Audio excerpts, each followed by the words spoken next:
Greetings, system failure listeners. Nate here, coming to you from the beautiful state of Maine, and Brian over there in the hopefully equally beautiful state of Rhode Island. Brian, what's the skinny this week? How are things down in Rhodey? They're pretty good. It's about not too much different, I'm sure, than up in Maine. I had to drive down to Massachusetts to visit my place of work over the past week. And when I did that, I just noticed that, like, even at the Maine border, like, the buds were not, like, the trees have buds, but they're not bursting forth into their natural scenic splendor as they usually do this time of year. But when I got a little bit south of the Massachusetts border, then I could see that the buds were on the trees. And so over the course of the past, 5 or 6 days, the bud line, like the part where the buds are unfurling into the leafy green tendrils of early spring, that line has made it all the way up here to Portland, Maine. But you must have, but down there in Rhode Island, just being just south of the Massachusetts border with Rhodey, like the southern border, you must have had your trees unfurling for a week or two now, eh, Brian? The trees are certainly budding. I don't think the leaves have unfurled, though. So, still have some spring to go here. It's always an inspiring time of year with those, in Maine in New England, it's a huge relief when the leaves finally come back onto the trees. And, you'd like to think that our Boston Bruins would still be in the playoffs at this juncture. Such is not the case. But it is refreshing. I always get excited this time of year. It really feels good. The cabin fever has set in, to a substantial degree by the time you get through to March and April. And so it's just so nice to be here in May. So, yeah, man, hopefully, and it sounds like things are going well down there in Rhode Island, and hopefully you guys have even better weather than we do up here in Maine, being, 150 miles or so to the south gives you the big advantage. I guess I'm waiting for them to open the saltwater pool, on the apartment premises. They didn't open it. It's art here. I mean, I guess Memorial Day weekend is 1 week from Monday, so maybe that's the date they're shooting for. Memorial Day weekend is usually when I like to make my debut on good old Willard Beach up here in Portland, Maine, provided it is not raining. Oftentimes, for whatever reason, we seem to get rainy weekends on Memorial Day weekend. So maybe that's the date that your apartment complex has in mind to finally open up that pool. I can't believe that you should get a rent concession when the pool's closed. I wish, yeah. Well, big news for me this week, Brian, is I got an email from the good people over at Robinhood, the somewhat shady fintech firm that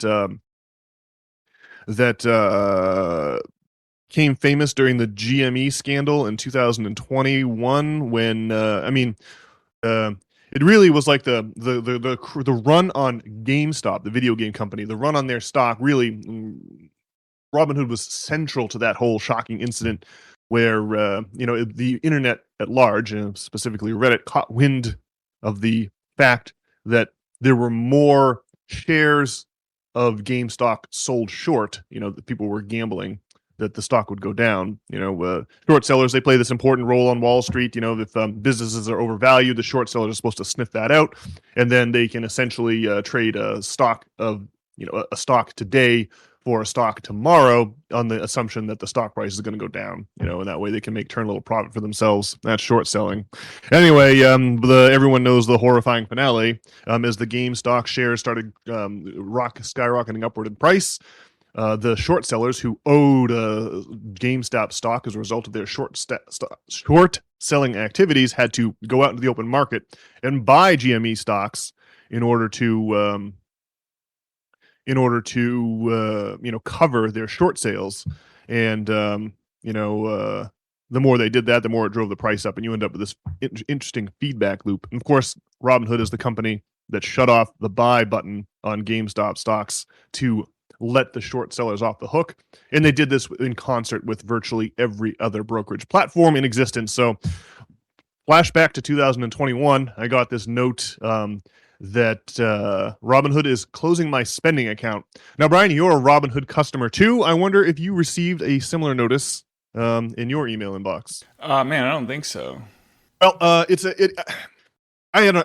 so you obviously have your brokerage account and your spending account. They used to be the one and the same. They split them, and now they're closing the spending account. So what they're going to do is force you to use the separate Robinhood banking app. Banking, where they have a new checking savings accounts for you to sign up for there. You can get a debit card. Essentially what they're doing is taking the spending account from their brokerage app and putting it in their banking app. Annoyed by this at first because, as you know, I like to practice app minimalism, Brian. I like to practice minimalism across the board, but particularly with respect to my phone, I don't love having a lot of apps on there. I like to keep, in short, as few browser windows open as I possibly can. In my mind, in my brain, just keeping the number of browser. If it's that feeling where you've got just too many things going on, and trying to just delete apps off your phone is a good way to feel like to organize your mind, so to speak. So anyway, it looks like, so what I did is I just pulled my modest investments in Bitcoin and gold and put my brokerage account at zero, and I'm just going to only use the banking app here for the foreseeable future. I feel like stacking cash is the right move at this stage in the economy. Anyway, I think that we're going to once with the ongoing fiasco in Iran, I think that what we're going to see is a massive economic consequences 3, 4, 5, 6 months down the road. I think that the markets have totally. Is it Warren Buffett, the famous investor, who always said that that the markets, what they notoriously fail to price things in the short term, and in the long term they overreact and go overboard, and that seems to be what's happening here. So I think the move in the immediate future is to stack a bunch of cash, and when we see all these assets go down, when we reach our next period of economic turbulence, that's the time to swoop in and buy up all those stocks and bonds at distressed prices. So I think that's going to be my plan going forward. So I deleted the Robinhood proper app off my phone. I'm just moving forward with the Robinhood banking. And of course, we get to use that 3% cash back Robinhood Gold card. But man, I don't know. Robinhood obviously likes you much more than they like me, Brian, because they gave you that gold card months before I ever got mine. And they have not closed your Robinhood spending account on you either. So, I feel like you are in VIP status and I'm in probationary status with the good people over at Robinhood, or at least that seems to be the case. Well, let's see. I haven't actually had any investments in a while since I cashed out my Bitcoin to buy a vehicle. So I don't know if that has something to do with it. But, well, congratulations, though, on removing your apps down to one screen. That must be like a huge weight off of your shoulders. Yeah, well, I really wanted to ballyhoo this achievement, Brian, because it's no small potatoes. Having just the one, the Google Android Pixel operating system for phones, it defaults to like 1, 2, 3, 4, 5, 6, 7 by 4, so that's 28 apps, right? So I can only have 28 apps, and there's a bunch of apps that are critical to the Android system that you can't really delete. So deleting that Robinhood app and just moving forward with banking app only is what finally sealed the deal for me. I could not be more thrilled. I've got exactly 28 apps on my phone, and I'm hoping I can avoid having to ever put another one on there. I told work I didn't want an authenticator app on my phone for this reason. I told them I was uncomfortable with corporate apps on my phone. And that is true, but the real reason I'm uncomfortable is because I want to have exactly 28 apps and none of their nonsense gumming up my precious browser windows in my mind. Did they come up with some kind of, do you have like a keychain, or what is your authentication, workaround? I objected to multi-factor authentication and got it all dropped from my account entirely. Removed. Wow, that's awesome. Dude, I can't stand it, man. It's like every single service wants you to like receive a text message or an email to multi-factor authenticate versus using passwords, except for these clowns are always getting hacked and losing all of our data in massive data breaches and having to send around an apologetic 2-year subscription to the Experian credit monitoring services for their horrific cybersecurity practices. So I'm like, yeah, dude, I think that's what they're doing. It's not so much about security. I think this MFA thing is much more about making sure we get emails or phone numbers associated with everyone's user account so we can then sell that information up the river to whatever fraction of a penny the desperate advertising firms are willing to pay for it. And so yeah, I have an impacted assload of this multi-factor authentication, and I was pleased that my protest at work was successful for sure. That was yeah. So anyway, yes, my phone is looking clean, and I could not be happier. It's like spring cleaning for your mind and for your Android app tray. I'm wicked excited about this development. So I'm so glad that you that you brought it up. Yeah. Well, nicely done. Yeah, and I'm sure that the two-factor authentication is part of our coming, taking away of cash and putting us on some kind of virtual currency where you can only travel within 15 minutes of your home when the next hantavirus outbreak happens. Yeah, yes, that's right. If you don't get the recommended experimental vaccine treatments, then your credit card will be shut off. You won't be able to like travel more than a couple miles from your house, or yeah, it's like the level of control. It's ominous for the future and also obnoxious in the near term to constantly be having to transcribe 6-digit codes from your text messages into people's ridiculous online applications. So yeah, it feels so good to be organized. Loving it.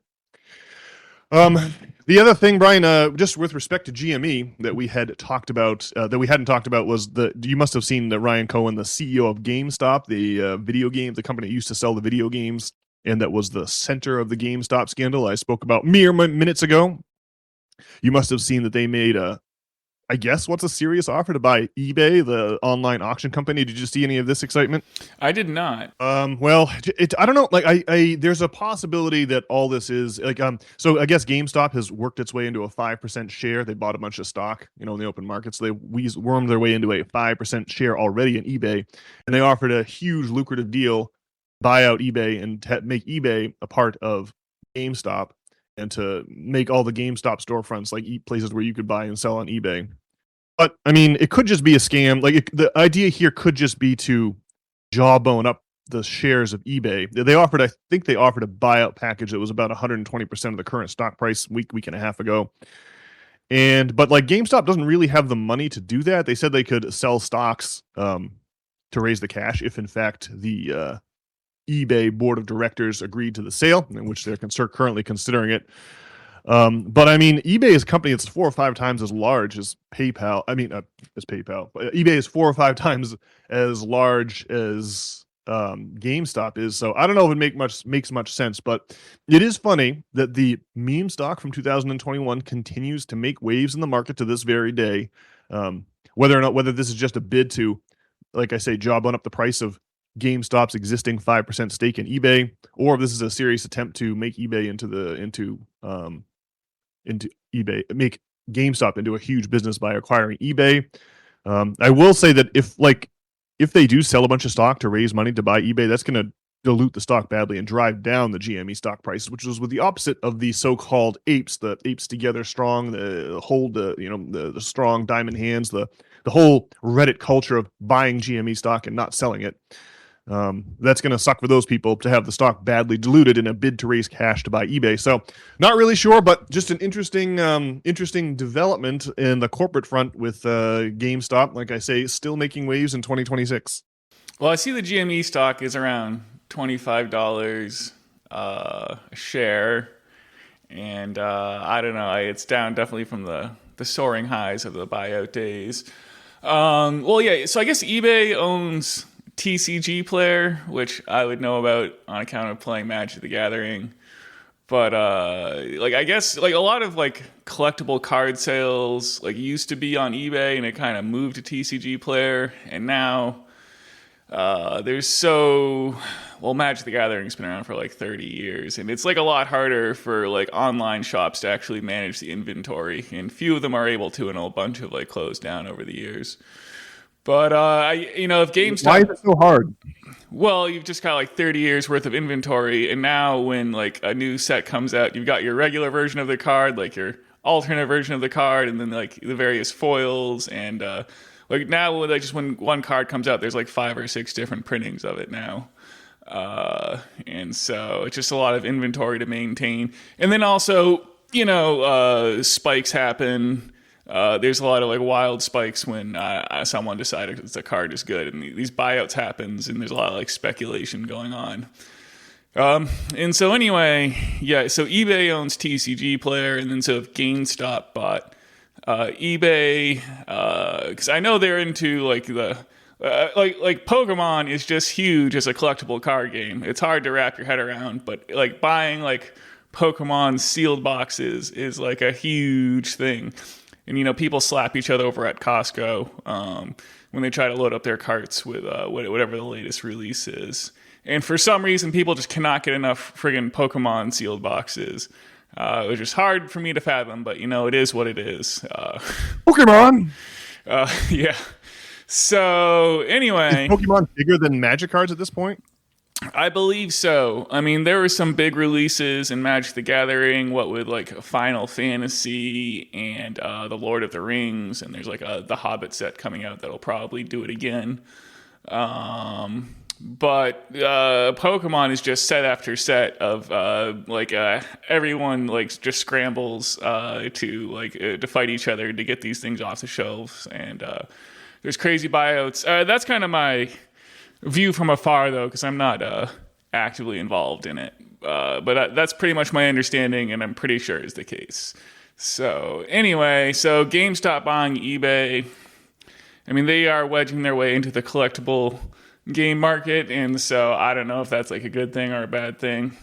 But it probably would be good news for the longevity of GameStop.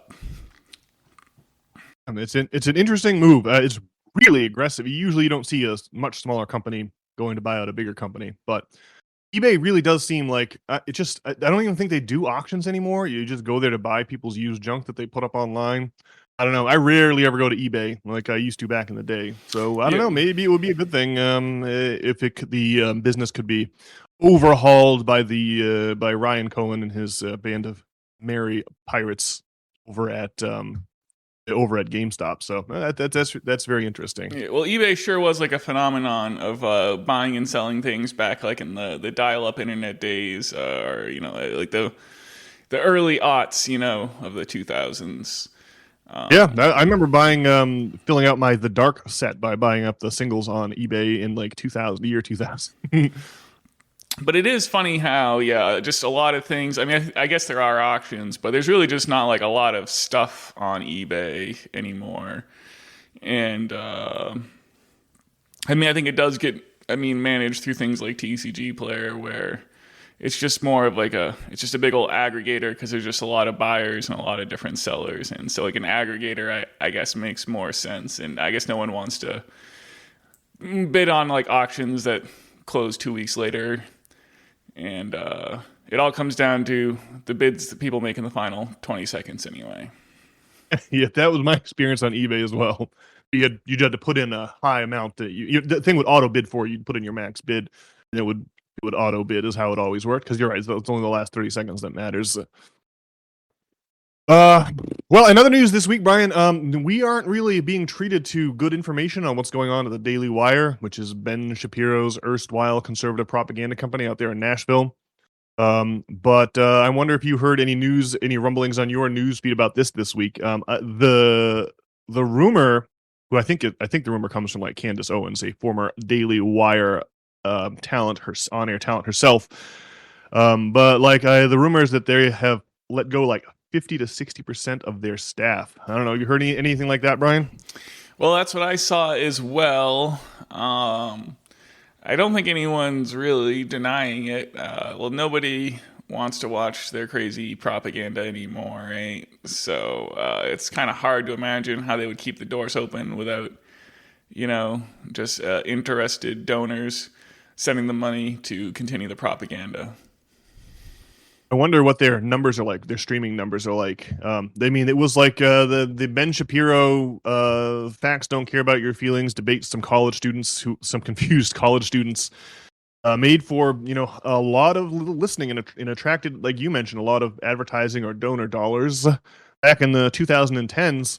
But man, but the pivot to like trying to frame or to accuse anyone who is critical of the wild actions of the state of Israel as if the only reason that someone could object to what's going on in Israel is if you harbored a secret hatred towards Jews, right? That whole thing of trying to conflate criticism of the state of Israel with like anti-Semitism, trying to conflate the state of Israel itself with the Jewish faith, something that the Israeli government tries to do at every turn.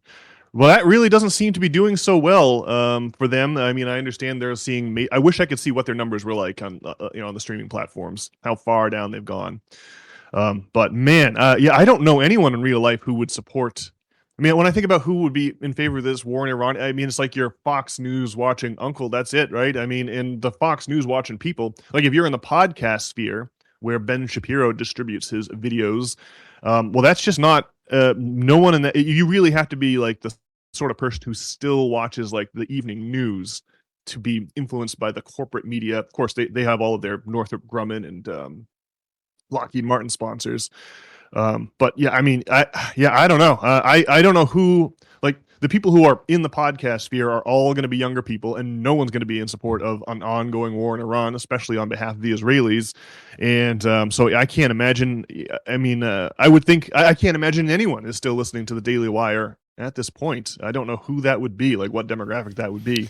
But it's interesting to see them starve. I think they've lost all the Fox News watching uncles at this point is kind of the whole issue, and they should have tried to not lose that crowd. But of course, it's probably hard to support, wars in Iran and keep that crowd, so it's pretty tricky.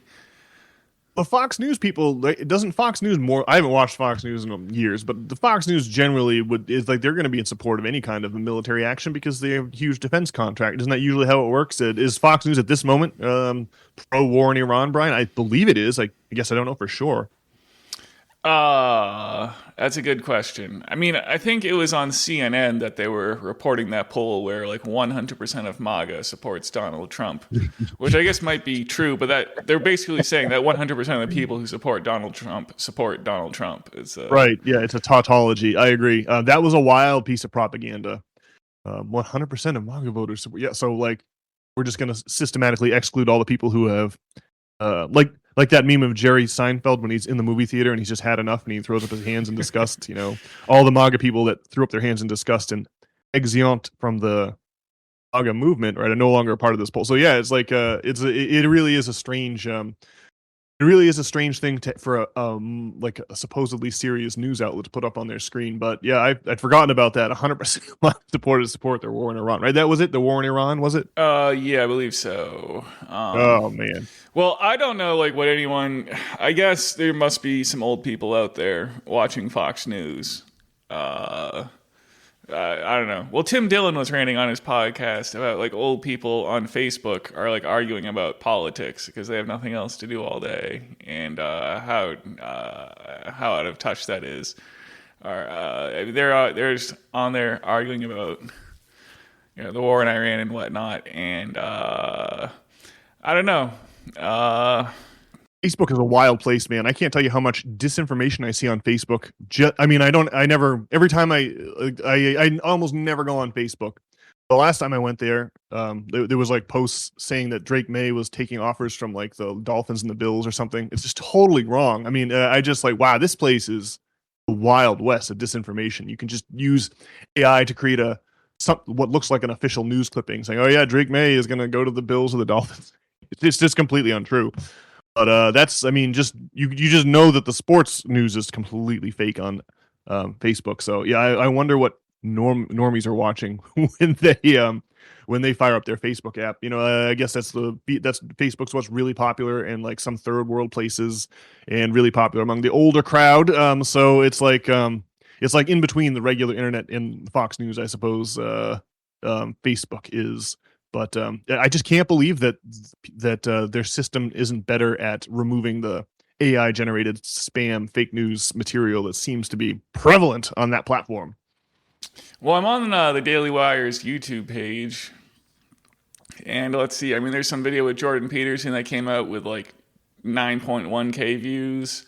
Something about Barack Obama with 4.4K views. A UFO video, 6.4K views. Now, there is like one here with 120K views, something about Columbus, Ohio. So I guess there's one. And then, so a few of these videos somehow are hitting like 6 figures videos. But the most of these are like 5 to 10K. So, wow.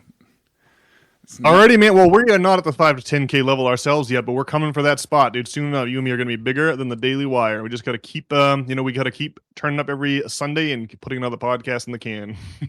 Maybe we should open Pokemon boxes. I'm sure that would boost our numbers. It probably would, but I mean, but also there's going to be a lot of people opening Pokemon boxes. There's going to be a lot of competition. Whereas I don't think we have a lot of competition for our intention that reality is fabricated and that this is related to the waning and waxing of major economic cycles. We got a unique message, Brian, and that's I think even better than opening Pokemon card boxes. Even if you have to it's a harder message to articulate. So you have to spend more time building your up ramp. But hey, we'll be here every Sunday, no matter what, right? Sure. Hey, speaking of the overall trajectory of the good old System Failure podcast, you have not commented on the new Japanese screen I've got behind me. We want to add we're workshopping adding a video element to these podcasts so that they can be audio or video. And so you recommended this very Japanese screen, Brian, and it has arrived, and it definitely it looks better than just the guest bedroom, the guest bed that's usually in the background of my video feed. So I think this was just the solution. I feel like it will be a big boost to the professional veneer of these System Failure podcasts when we get videos up and running in the very near future. It looks like a nice cherry wood, or at least look alike. Yeah, I like that warm cherry wood color. I thought it matched my desk colors a little bit better, so that's the one I went with. Nice. I think it is a big improvement. I meant to comment on it, and then the podcast started. Well, okay, Brian, you had a couple of Twitter roundup pieces to bring to my attention and the attention of the good listeners to the old System Failure podcast. What you got for us this week? Sure. Well, I guess we'll go the older topic first, and that is there's just this security footage from the White House before the Trump ballroom shooting there. Let me pull this up. Maybe I'll just share my screen. We can react to this. There's no audio component to this, so we'll have to describe what we're seeing in real time here. Yeah, I'd seen like some security footage, and I mean, really, it's thanks to Ian Carroll. He tracked this down.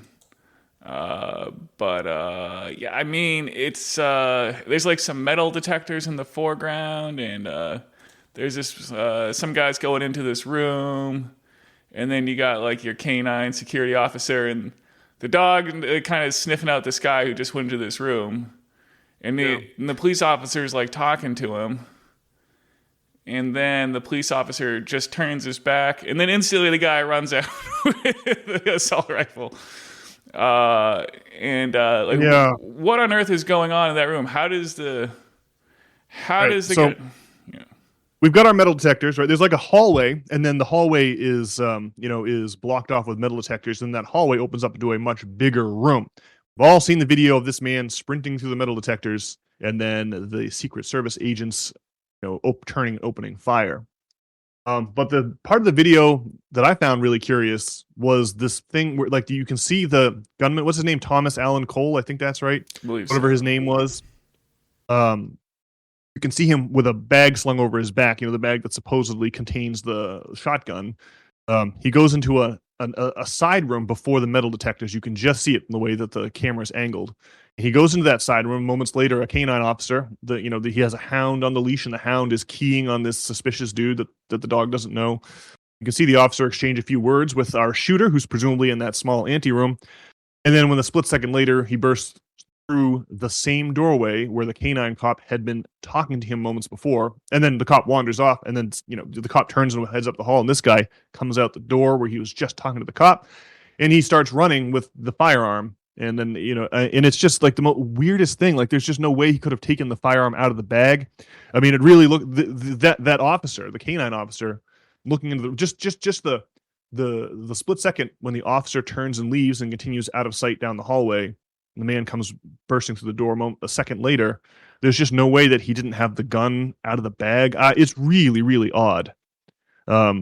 And it really makes it, whenever every one of these crazy events, the more you double click on it, the more you drill down, the more you zoom in, the more strange it becomes. It's just really, I just don't understand how the cop or the Secret Service agent was talking to this guy within a second or two of him rushing the security checkpoint with his shotgun. So, yeah, man, I don't know. They did some really strange footage, something that I hadn't noticed the first time I saw it. I think what happened was that we saw, like, the night that it happened, the Donald was retweeting, pictures of the supposed gunman and possibly the grainy security camera footage from the incident. But what we got was a higher quality. What came out in the week since then was a higher quality version of the very same security footage. This time, not so grainy, and you can definitely see what's happening. and it's really, really strange. I don't know. What do you think? Any other thoughts on the cop, the Secret Service agent talking to the guy in the weird ante room? Seconds before he makes his mad dash. I mean, I think you pretty much said it all. I don't think I had seen this footage until I saw that Ian Carroll posting about it. But yeah, I mean, I guess it's crazy to think that. I mean, was this particular police officer like? Is it a grand conspiracy? And is this particular police officer? He's like, okay, some guy's gonna go in there. He's gonna be setting up with a shotgun. You make sure he's all set and has everything he needs, and then walk away.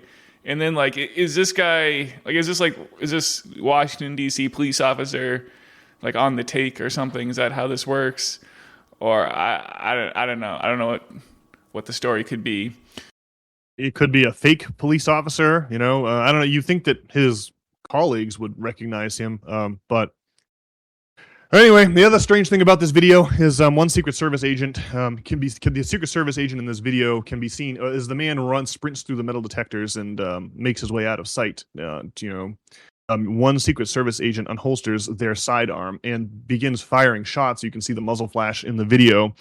And he's like shooting at this guy while other Secret Service agents are right behind him. And that's like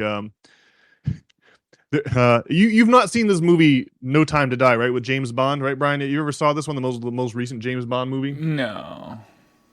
At a certain point, Mr. Bond is trapped in his Aston Martin DB5 with his ingenue seated in the passenger seat, but they're surrounded by henchmen, and all the henchmen are shooting at Mr. Bond in his bulletproof DB5. He's got the bulletproof windows and whatnot. But it's a circular firing squad situation. You watch the movie and you're like, this is comical. These henchmen are in a perfect ring around Bond's car, and all of them are pumping lead into his car. But like, you would never want a circular firing squad situation if you had live weapons, right? If you were really trained in law enforcement or military, like, it'd be like rule one is you don't want to have your own guys in the background when you're discharging your firearm. And that's exactly what happened in this video. This Secret Service agent is just like blazing away with their sidearm.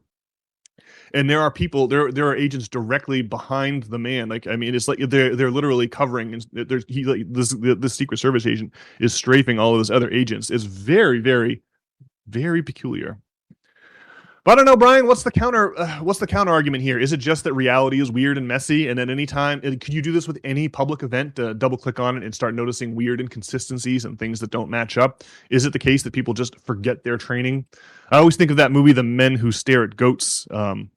That George Clooney movie that was based on the MK Ultra program, and part of the reason that they had to have the MK Ultra program was because the GIs in Vietnam, the American military was having trouble where most people didn't want to shoot. They're unwilling to shoot down another person in cold blood. And so, like, in the Vietnam War, American GIs would like intentionally shoot over the heads of the enemies so they could avoid being the one doing any killing. And it was like a huge issue, and that was part of the reason we wanted to have this mind control MK Ultra program to try to, get people to be more aggressive or get people to do what they're commanded to do without question is really the goal of MK Ultra. So like, is it the case that like everything is messy, like the Secret Service agent possibly shooting their own fellow agents? Is it just like, is that like the Vietnam War where people when you actually get down to the heat of battle, things never shake out like you would expect they do when you're calm and rational? Or is it the case that we're living in a fabricated reality and that everything is kayfabe and that all of these things, all these public events are they're staged for public consumption? I don't know.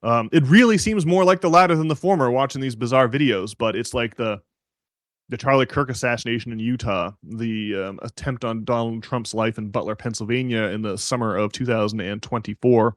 I mean, it's just like, there's just a few too many coincidences here just to be coincidences.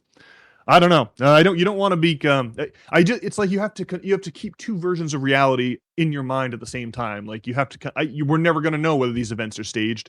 So you just kind of have to not be naive and believe that it's all on the level, but also not be such a conspiracy theorist that you're not tethered to any kind of, you're not anchored or tethered to any kind of reality at all. You're just out there believing that everything is fake. I don't know. Well, I don't know. What do you think, Brian? One thing I was hearing is there's some idea that about the Trump ballroom, whatever they build, because he was trying to build a new ballroom, right? And it needs bazillions of dollars. Something about how it escapes the oversight or something of whatever it is they exactly build down there. It maybe avoids congressional oversight. Although I Yeah. was just seeing this article on NPR from May 6th, and I guess they're trying to get the funding up to like $1 billion. So I don't know. Maybe there's some oversight, but it's like a crazy amount of money to be spending on this crazy ballroom. Who knows what the story is?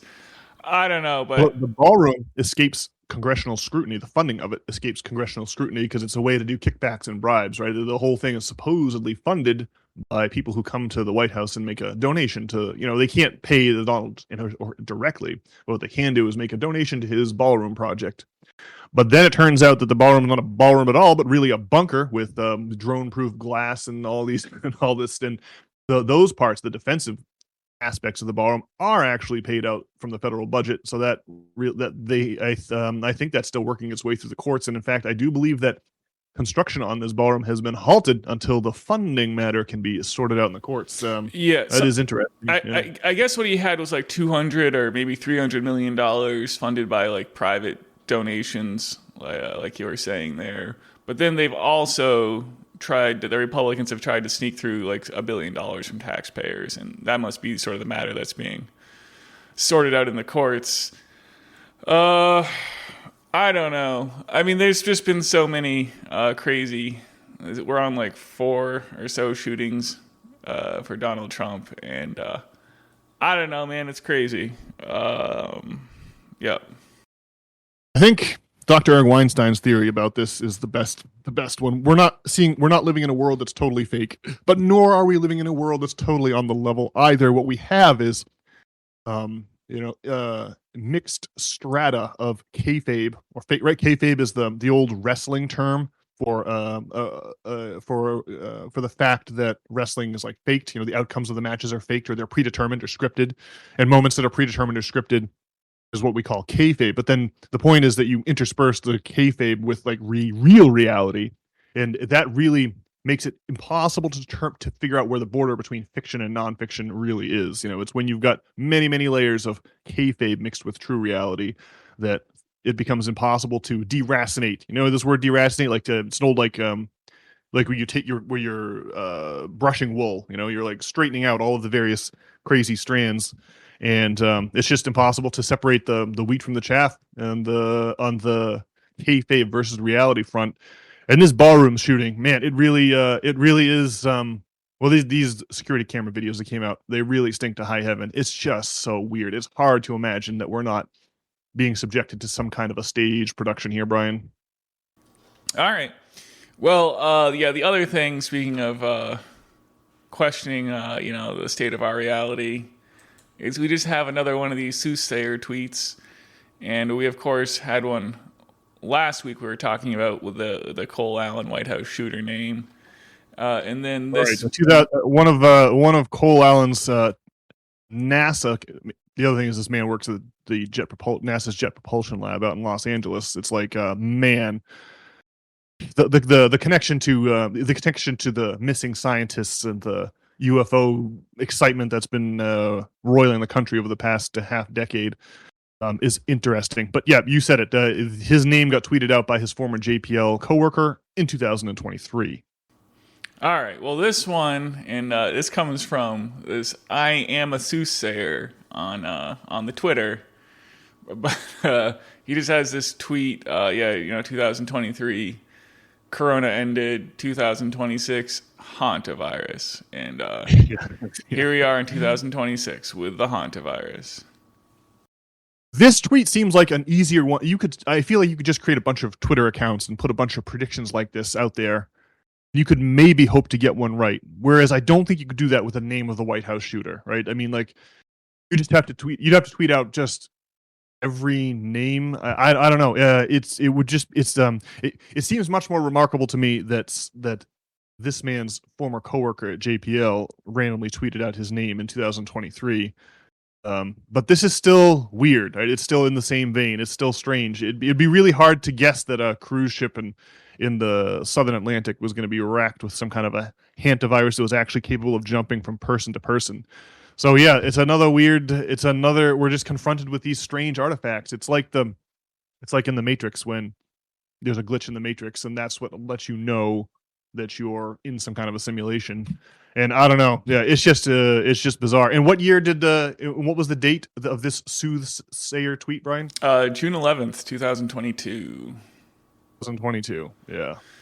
Um, yeah, I mean, this Can you imagine person's. going back into a lockdown situation? Go ahead. Sorry. Well, just the person's other tweets. This is like their only tweet that it is like this. The other one is they got like 4 tweets, and then the other one is just some like everyone is happy today and weep tomorrow. It's not even like proper English, and I don't know. Like you could make a bunch of accounts and take a shotgun approach and just say like Corona ended, and then put in various other diseases and eventually get one right. Although they have like a handle, like it's not like I am soothsayer 212922 or something, So I don't know. It's a big mystery. So weird. Yeah. Yep, I don't know what to make of it. It is definitely really, really odd that these sorts of strange coincidences can be found on Twitter. But Brian, I want to talk about this idea of damming up the river of history. Something we've talked about here, but on this podcast, but maybe not for a while. And the reason I wanted to think about, I was looking up, I was asking ChatGPT this week. The Bank of North Dakota, right, the only state-owned bank in the entire country, has been the subject of a lot of attacks, a lot of attempts to shut it down, right? And the reason is obvious. Like, I think it's like that conspiracy theory wherein because Abraham Lincoln declined to borrow money from the Rothschilds banks, the banking houses of Europe, to fund the Civil War, and instead simply issued a government currency, the greenback, without taking out, right? They just issued their own currency. He just declined to borrow it from rich banks and just printed their own, and it worked just fine for the Civil War. Now, obviously, inflation's an issue when you print currency, but inflation's an issue when you print currency and and pay bondholders, right? So the question is here: should we manage inflation and print currency, or should we manage inflation and print currency and pay bondholders interest for their money, which we don't need because we have the money printer, right? So it's like the idea here is that Abraham Lincoln exposed the fact that we don't need to, when we print our own currency, right? We don't need to borrow money from the Rothschilds banks at all. We can simply print our own greenbacks and just cut those rich people out of the loop. And so that's why Abraham Lincoln had to be shot, even though the Civil War was won and over. He had to be shot in the aftermath because we couldn't have sovereigns getting it into their heads that they can simply print their own money without also borrowing those same amounts from the wealthy.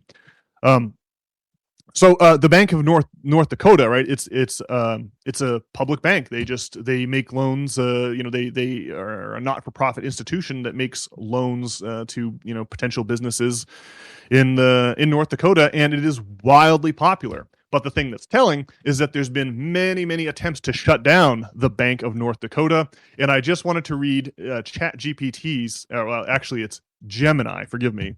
This is Google's large language models, Gemini. Their Gemini's response to this. This is unprompted. All I asked was please list all attempts to close down the Bank of North Dakota. And it comes up with this. The Bank of North Dakota, established in 1919, is the only state-owned bank in the United States. Its existence has been challenged multiple times, primarily during its early years by political and financial interests who viewed it as a socialist experiment. The most significant attempts to close down or severely cripple the bank include, number one, the bond boycott from 1919 through 1921. Immediately after its founding, major financial centers in Minneapolis and Chicago, fearing the bank would cut into their profits from lending to farmers, refused to buy North Dakota's state bonds. This was a deliberate attempt to starve the bank of the capital it needed to start operations. The bank eventually survived this by selling bonds directly to the public through a people's marketing campaign. Number two, legal challenges in 1920. Opponents filed lawsuits challenging the constitutionality of the state entering the banking business. They argued that taxing citizens to fund a state-owned bank was a violation of the 14th Amendment, the Due Process Clause. This battle went all the way to the U.S. Supreme Court. In the case Green versus Frazier, the court ultimately ruled in favor of the state, confirming that the bank served a valid public purpose. The 1921 Recall and Abolition Initiative. The most direct attempt to shut at the bank occurred during the 1921 recall election. The Independent Voters Association successfully recalled the state's governor, Lynn Frazier, and other leaders of the Nonpartisan League, the party that created the bank.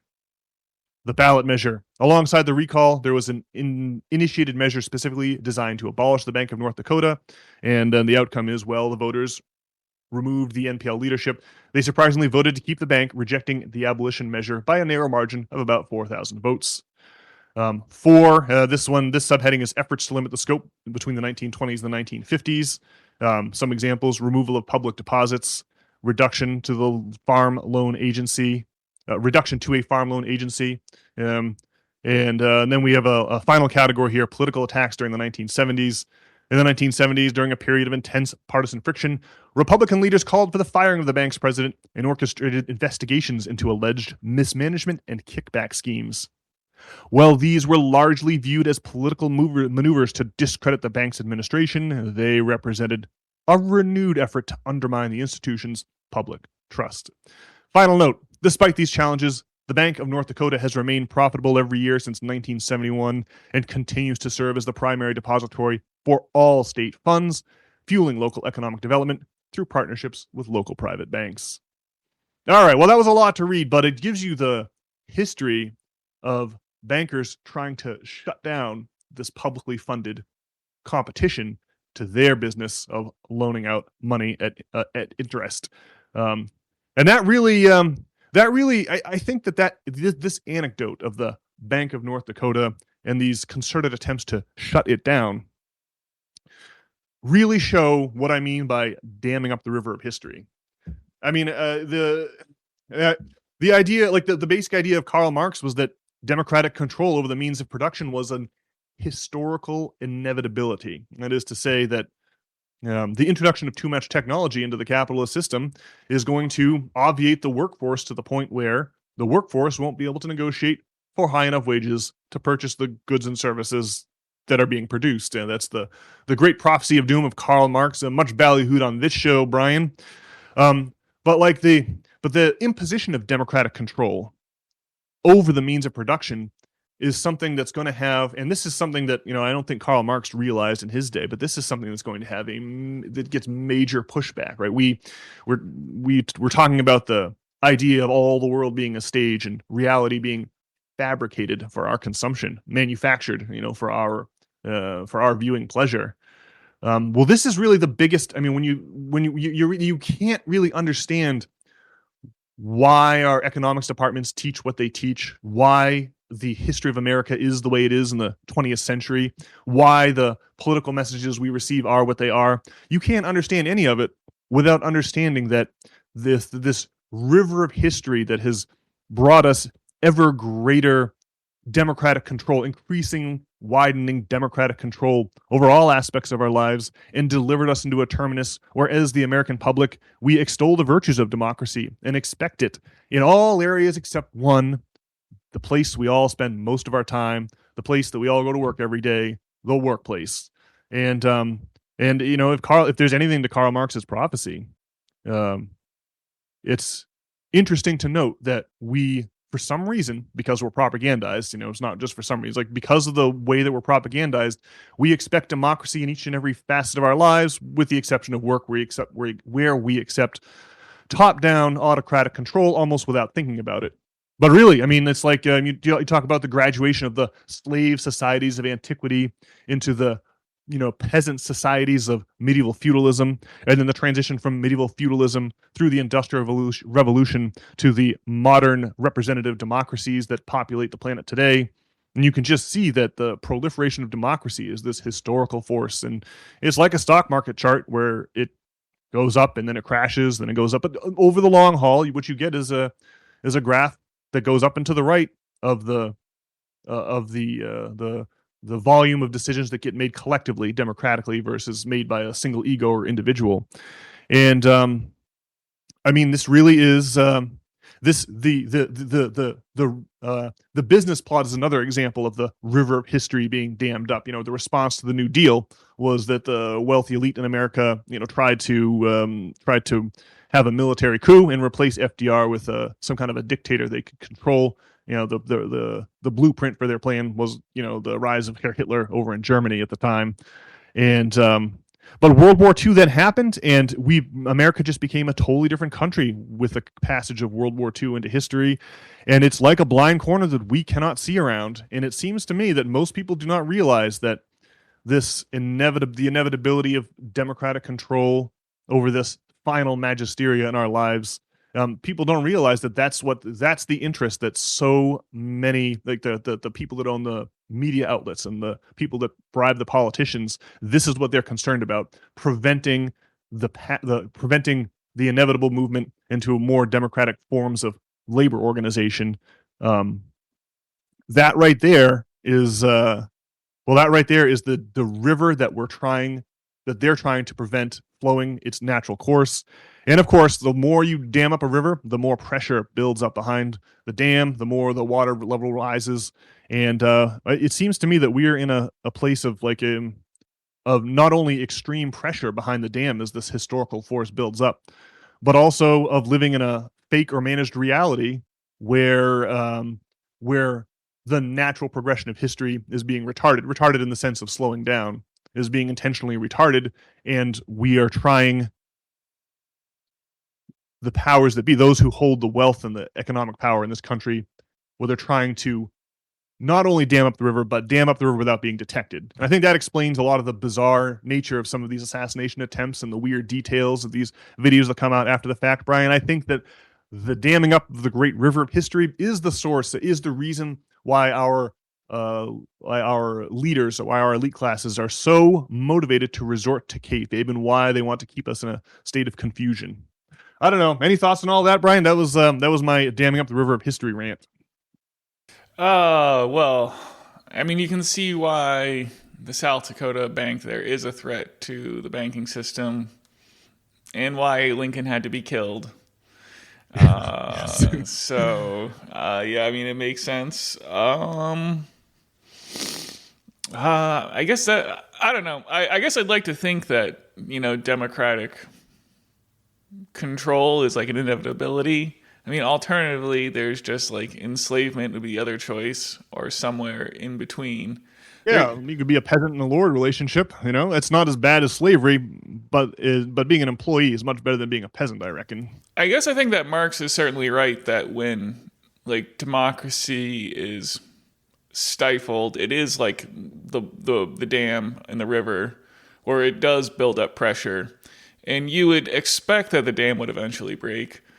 But I mean, if our reptilian overlords, through sufficiently advanced technology and divide and conquer methods, are able to constantly undermine the masses, well, they just need the strength of the dam to like match the pressure, right?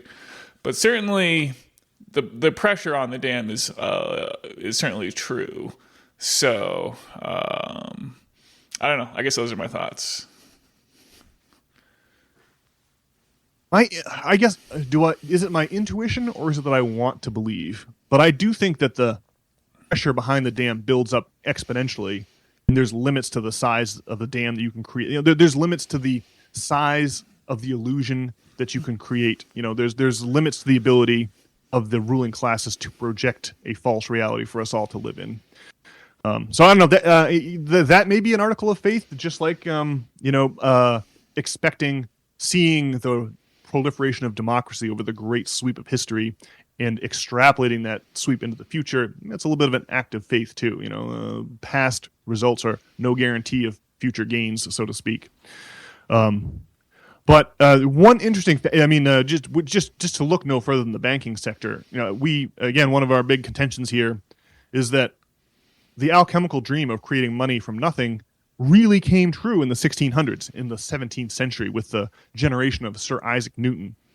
And what they realized was that they could run banks, and they could run a fractional reserve scheme where they loan out money that's not actually in the they loan out money, and then your bank balance, the amount of money you think you have in the bank, is more than what's actually in the bank. In other words, the Industrial Revolution comes to us through a massive expansion of credit. Right? This is the innovation of, Sir Isaac Newton was obviously, he's the guy that formalized the equations for gravity. He's the man that invented calculus, or co-invented calculus with Leibniz in Germany. He was born on Christmas Day, remained a virgin until the day he died, in emulation of his idol Jesus Christ. He wrote more on alchemy than he ever did on gravitation. However, he produced just all these volumes on alchemy that were all a secret. And he was also, for 30 years, the master of the royal mint. He was a man who was obsessed with currency and coinage and how money works. And the innovation that the goldsmiths in England realized was that they could loan out money they could double count money, right? They could loan out your deposits, right? The goldsmiths, you would drop, if you had gold, gold is heavy and it's difficult to transact with, and it's not easily divisible. You have to melt it down, and you can't really make change if someone's paying you with a gold bar. And so people found it was much easier to drop their gold bars with a local goldsmith, collect a claim ticket, and then trade the claim tickets with at the grocery store, at the tailor, at the haberdashery, what have you. And the claim tickets are what became, right? That's what became the money. And the big innovation in the late 1600s, just mere decades after the Treaty of Westphalia, the big innovation was that you could do this with the state's finances, right? The money that the king expects to collect in taxes in the future, you could use that, you could hook that up and run a similar fractional reserve scheme and greatly increase, the amount of credit available to engage in foreign wars. And so there is it's like this trick of unlimited credit was huge for the Industrial Revolution. It was huge for getting the textile mills of the Midlands of central England off the ground. But it was also huge for the military-industrial complexes. And so the question here is, to what shall we hook up this alchemical discovery of the infinite credit? This ability to create exponentially more credit than there is actual, money. It's great if you use that ability to create credit to make loans for factories, but it's not so great if you use that for loans for factories that make bombs and missiles, right? It's like if the factories make textiles, well, this can be a great boon to humankind. You can create clothes much, much cheaper with much less human input. But if you hook it up to the bomb and missile factories, now you have a big problem, right? It's a huge issue. That's what leads to huge amounts of warfare in the 1800s. And then, of course, the 1900s, the 20th century, was a total disaster in terms of war. And it really was like the income tax and the central banks hooked up to the money printing state governments. That was really the thing that, that's really what we use. That's the military industrial complex. But I think that the discovery that we could use this trick of creating exponentially more credit than we have actual money, if you use that credit to buy things that are productive, then you can do that infinitely.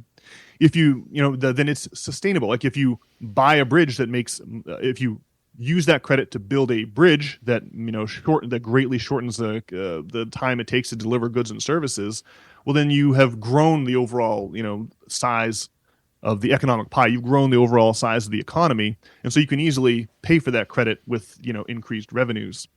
But if you print money and use it to buy assets, or if you print money to excuse rich people so that rich people have to pay less in taxes, well, then they're going to use their extra money simply to blow up asset prices. They're going to use their money you can only eat so many lobsters. And when you have money left over after you've eaten all the lobsters and drank all the champagne and scoffed all the caviar, well, you're going to use that money to buy things that bring you more money. And that's really what we're seeing in the modern economy. Like the asset prices getting blown out is because there's people with too much money, right? There's a real utility to being able to tax people who've hoarded too much wealth, who are using their hoarded wealth to drive up asset prices. So anyway, the point here is the alchemical dream, the ability to create money from nothing, the ability to create exponentially more credit than you have actual money. I think that we could use that to our advantage, and we could cut we could cut banking houses out of the loop entirely, just like Abraham Lincoln threatened to do with his advent of the greenback. And I think the banking houses need to prevent that from happening, which is why you see all these attacks on the Bank of North Dakota, and that really these attacks on the Bank of North Dakota really show how there are efforts by the elite, by a tiny minority, the tiny well-heeled minority, to dam up the great river of history and prevent us all from entering into a new golden age with new schemes for organizing labor, where maybe the current elite wouldn't be the elite anymore. Maybe they wouldn't have such a privileged position, but nevertheless, all the rest of humankind would be better off. So, I don't know. That's what I'm thinking, Brian. I think that that the Bank of North Dakota really is a great case study in why it is that a tiny minority among us is trying to dam up the great river of history. And when you realize that the river of history is being dammed up, and that those who are doing the damming don't wish to be detected in their enterprise, well, then you really can't come to see, well, that's why we live in this bizarre fake reality with alternating layers of kayfabe and reality that make it just really, really hard to tell where the border between fiction and nonfiction really is. So, anyhow, that's my story, and I'm sticking to it. Yeah. Well, obviously, the people in charge have to bring this relentless assault on the Tower of Babel, right, and stop the masses from, congregating. And, obviously, public banking is like a threat to our whole financial system, which, the Federal Reserve is based on, like, private banking. Some people have just been bestowed the right to have access to unlimited money, basically, to, Yeah, that's it. What do we do when we have an inflation on? Well, the Federal Reserve jacks up interest rates, making money much more expensive. A bunch of businesses that are on the edge then go out of business and fire their employees. Those employees can no longer afford to consume. Demand drops, and so that's how we deal with inflation, by disciplining the working class, when we could deal with inflation by hammering the rich with taxes on their assets. But I guess the other thing I wanted to say is that I don't know, like AI, it's just crazy because everything's happening so fast, Like back in the 90s, we had dial-up internet, and we were going on eBay to buy Magic the Gathering cards, and it was like a viable platform. And I guess it's 30 years is kind of a long time, but AI is just so dramatically different. It's hard to fathom. I mean, I feel like back in high school, they'd be telling you to, use legitimate sources to write your papers, not just copy Wikipedia.